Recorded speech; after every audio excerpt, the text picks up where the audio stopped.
Paris n'est pas une ville comme une autre. Paris n'a plus rien à voir avec Lyon et Marseille qui sont des métropoles. Et donc il nous aurait fallu inventer depuis longtemps un statut original pour Paris. Quand j'assiste au débat du Conseil de Paris, je me dis mais pourquoi il n'y a pas de commission permanente?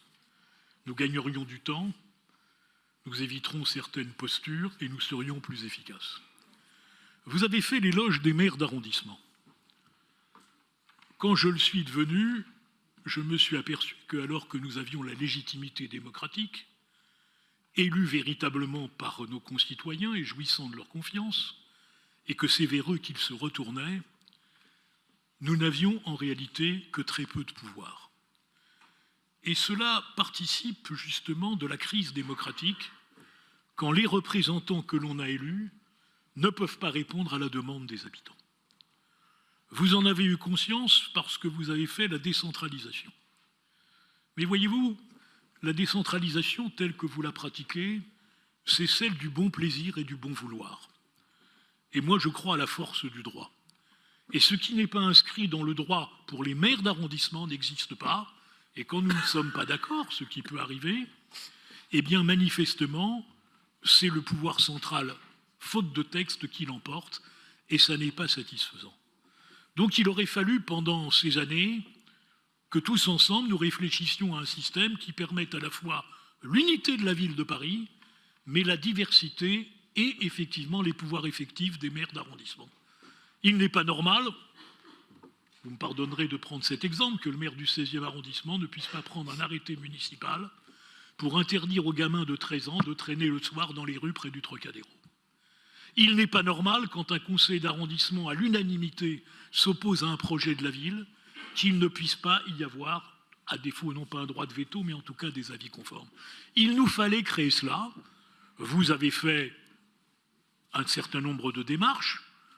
Si j'étais méchant, je dirais que sur la police municipale, vous auriez pu nous remercier, parce que sans nous, elle n'aurait pas existé, une partie de la majorité. Donner les votes, je vous remercie d'avoir voté, mais elle aurait été votée quand même, puisque mon groupe votait, et elle a été adoptée avec plus de 32 voix. Je regarderai le résultat du scrutin, et je note, Madame la maire, connaissant votre courtoisie légendaire, que si vous m'interrompez, c'est que je dis quelque chose qui vous dérange, car d'habitude, vous ne le faites pas. Non, c'est juste que vous n'avez pas l'habitude de dire des choses fausses, donc mais je ne dis pas des choses fausses non plus. Donc, il fallait créer cela. Aujourd'hui, vous avez fait un certain nombre de propositions. Je vous renvoie à ce qu'a dit Philippe Goujon et Delphine Burklis, qui montrent que pour être entendus, nous avons parfois du mal, et c'est toujours l'exemple, que la décentralisation octroyée n'est pas la décentralisation juridique. Sur ce débat légitime que nous pourrions avoir, que nous aurions dû avoir depuis longtemps, c'est greffé un projet de loi. Ce projet de loi, vous dites qu'il est incomplet, et vous avez raison. Et je renvoie M. Alphand à l'étude de cette loi, puisqu'il est dit, je rappelle ce qui devait être fait. Réforme du mode de scrutin, réforme de la gouvernance. Mission confiée à M. Woerth. Vous parlez des fossoyeurs, vous pourrez joindre votre ami M. Woerth, puisque maintenant vous êtes dans la majorité macroniste. M. Woerth n'a jamais ressuscité le projet. Et donc, dans le projet de loi, vous nous dites, bon, on fait le mode de scrutin maintenant, et plus tard, vous pourrez amender et faire ça. Donc, c'est les reproches que vous faites à la municipalité, à juste titre, de renvoyer en 2000 et quelques, au calendrier grec, ça s'appelle, vous avez exactement la même démarche. Donc, nous ne voterons pas le vœu de l'exécutif, mais nous ne voterons pas contre, parce que tout simplement, nous estimons qu'on ne change pas le mode de scrutin de Paris à la sauvette sans s'attaquer au fond du problème. Et le fond du problème, c'est un dialogue entre les maires d'arrondissement de toutes les forces politiques et de toutes les forces politiques du Conseil de Paris pour trouver un véritable statut. Je vous reproche de ne pas l'avoir fait, quand en 2017, comme l'a dit Philippe Goujon, vous pouviez le faire. Vous avez cette responsabilité, mais ce n'est pas parce que vous aviez cette responsabilité qu'on la corrige par cette loi à la sauvette, d'une initiative parlementaire.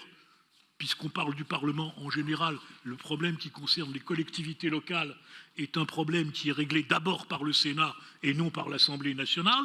Je comprends qu'on fuit le Sénat parce qu'évidemment la majorité, enfin la minorité, je ne sais plus d'ailleurs, la sous-minorité présidentielle aujourd'hui au Sénat est réduite comme une peau de chagrin et que tous les sénateurs de Paris sont quasiment unanimes pour condamner cela. Donc nous ne pourrons pas faire l'économie d'avoir un vrai statut de Paris qui reconnaisse aux maires d'arrondissement des vrais pouvoirs juridiques. Si demain on attaquait une mairie d'arrondissement, le maire d'arrondissement ne peut pas se constituer partie civile, il n'a pas la personnalité juridique. C'est totalement anormal. C'est totalement anormal, monsieur Bloch.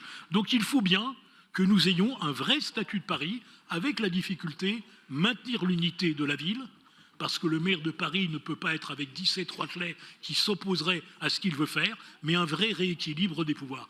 Donc ce texte sur la décentralisation, il va bien, mais il est en réalité, pardonnez-moi, les faveurs que vous daignez nous octroyer, et si nous ne sommes pas d'accord, vous aurez le dernier mot, ce qui est un peu en démocratie, un peu agaçant.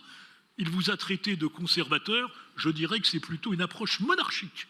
Alors il y a des monarchies constitutionnelles, tous les souverains ne se valent pas, mais c'est quand même une approche monarchique. J'octroie aux gueux de maire d'arrondissement quelques pouvoirs, et si je ne suis pas d'accord in fine, eh bien je m'assierai sur leur opinion. Et d'ailleurs, Samia Bada-Karam tout à l'heure donnera une multitude d'exemples qui montrent que la territorialisation, c'est bien dans les mots, mais dans les faits, ce n'est pas toujours satisfaisant. En tout cas, Paris mérite mieux que des tripatouillages électoraux à moins d'un an d'une élection. Merci.